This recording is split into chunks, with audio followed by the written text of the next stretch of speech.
ಆತ್ಮೀಯ ವೀಕ್ಷಕರಿಗೆ ನಮ್ಮ ತ್ರಿವರ್ಣ ನ್ಯೂಸ್ ಚಾನಲ್ ಪರವಾಗಿ ಸ್ವಾಗತ.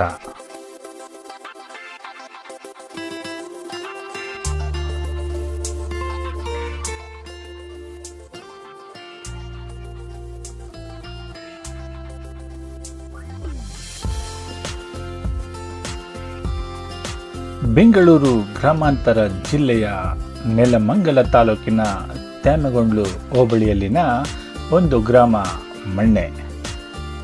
ಇಷ್ಟು ಹೇಳಿದರೆ ಸಾಲದು. ಒಂದು ಕಾಲದಲ್ಲಿ ಮಣ್ಣೆ ಗಂಗರಸರ ರಾಜಧಾನಿಯಾಗಿದ್ದು ಮಾನ್ಯಪುರ ಎನ್ನುವ ಹೆಸರಿನಲ್ಲಿ.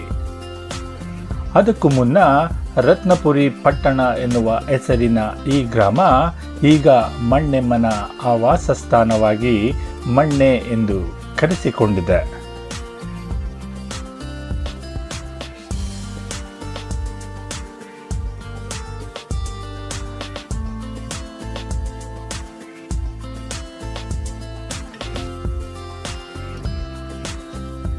ಇದು ನೋಡಿ, ಮಣ್ಣೆ ಕೆರೆಯ ಏರಿಯ ಮೇಲೆ ಬಲಭಾಗದಲ್ಲಿ ಬಂಡೆಯೊಂದು ಸೀಳಿಕೊಂಡಿರುವುದನ್ನು ಕಾಣಬಹುದು.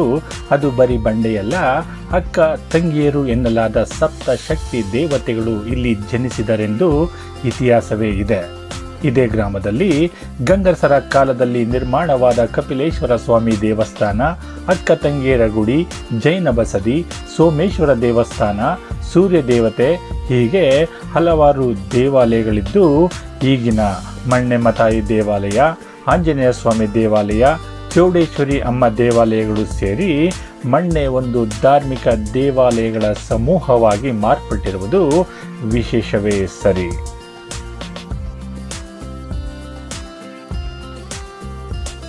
ಇದರ ಜೊತೆಗೆ ಕೆಲವು ವರ್ಷಗಳ ಹಿಂದೆ ಸೂರ್ಯ ದೇವತೆ ವಿಗ್ರಹ ಕಳ್ಳತನವಾಗಿರುವುದು ಕೂಡ ಒಂದು ವಿಷಾದನೀಯ ಸಂಗತಿ ಎಂದಲೇ ಹೇಳಬಹುದು.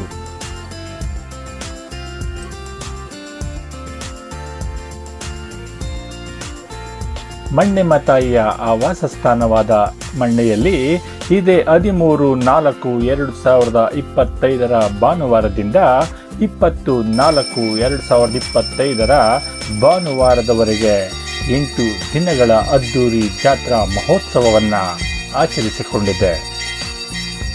ಈ ಬಾರಿ ಒಂದು ಹೆಜ್ಜೆ ಹೆಚ್ಚು ಅದ್ದೂರಿಯಾಗಿ ಆಚರಿಸಿಕೊಂಡಿರುವ ಮುಖ್ಯ ಕಾರಣ ಮಣ್ಣೆಮ್ಮ ದೇವಾಲಯಕ್ಕೆ ನೂತನ ರಾಜ ಗೋಪುರ ಮತ್ತು ಮಣ್ಣೆಮ್ಮ ತಾಯಿಗೆ ನೂತನ ರಥದ ಆಗಮನವಾಗಿರುವುದು ಮತ್ತಷ್ಟು ಸಂತೋಷಕರ ವಿಷಯವಾಗಿದೆ ಇಡೀ ಗ್ರಾಮಕ್ಕೆ.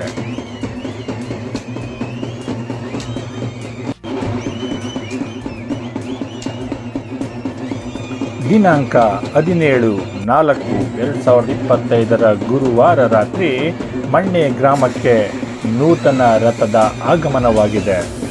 ಅದ್ದೂರಿಯಾಗಿ ಸಂಭ್ರಮದಲ್ಲಿ ಇಡೀ ಗ್ರಾಮಸ್ಥರು ರಥವನ್ನು ಪೂರ್ಣ ಕುಂಭದೊಡನೆ ಆರತಿಗಳನ್ನು ಬೆಳಗಿ ಸ್ವಾಗತಿಸಿದ್ದಾರೆ. ನೂತನ ರಥ ನಿರ್ಮಾಣ ಸಮಿತಿ ಹಾಗೂ ಮಣ್ಣೆಮ್ಮ ದೇವಿ ಜಾತ್ರಾ ಕಮಿಟಿಯ ಸಹಕಾರದೊಂದಿಗೆ ಮಂತ್ರಾಲಯಕ್ಕೂ ಕೂಡ ರಥವನ್ನು ಸಿದ್ಧ ಮಾಡಿದ ಪ್ರಖ್ಯಾತಿ ಹೊಂದಿರುವ ಕಾರ್ಕಳದ ರಾಜಶೇಖರ ಹೆಬ್ಬಾರ್ ಅವರು ಸಿದ್ಧಪಡಿಸಿದ್ದು, ರಥದ ನಿರ್ಮಾಣಕ್ಕೆ ಸರಿಸುಮಾರು 85 ಲಕ್ಷ ವ್ಯಯವಾಗಿದೆ.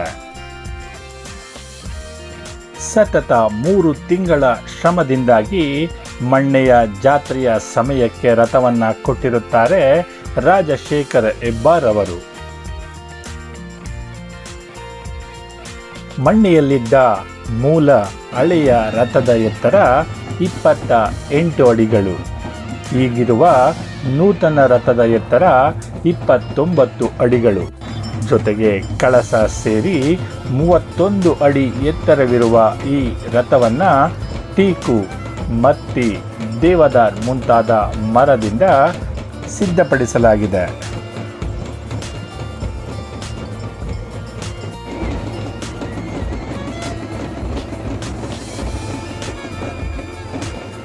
ಮಣ್ಣೆಮ್ಮ ತಾಯಿಗೆ ನೂತನ ರಥದ ಆಗಮನ ಹಾಗೂ ದೇವಾಲಯಕ್ಕೆ ನೂತನ ರಾಜಗೋಪುರದ ವಿಶೇಷ ಅಲಂಕಾರ ಈ ವರ್ಷ ಜಾತ್ರಾ ಮಹೋತ್ಸವಕ್ಕೆ ಮತ್ತಷ್ಟು ಕಳೆ ಬಂದಿದೆ ಅಂತಲೇ ಹೇಳಬಹುದು.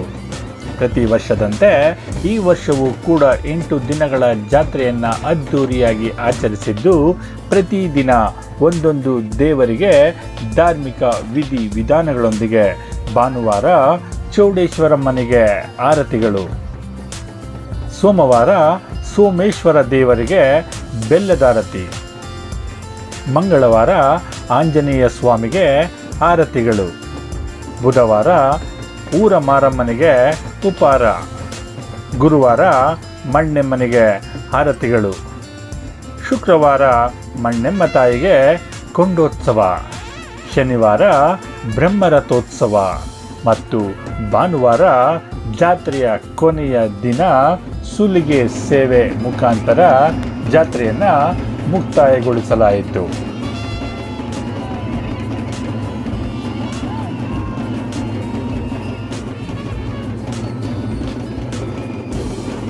ಬನ್ನಿ, ಮಣ್ಣೆಯ ಜಾತ್ರೆಯ ಕೆಲವು ಸನ್ನಿವೇಶಗಳನ್ನು ನೋಡುತ್ತಾ ಸಾಗೋಣ.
ನಿಮ್ಮ ತ್ರಿವರ್ಣ ನ್ಯೂಸ್ನ ಬೆಂಬಲಿಸಿ.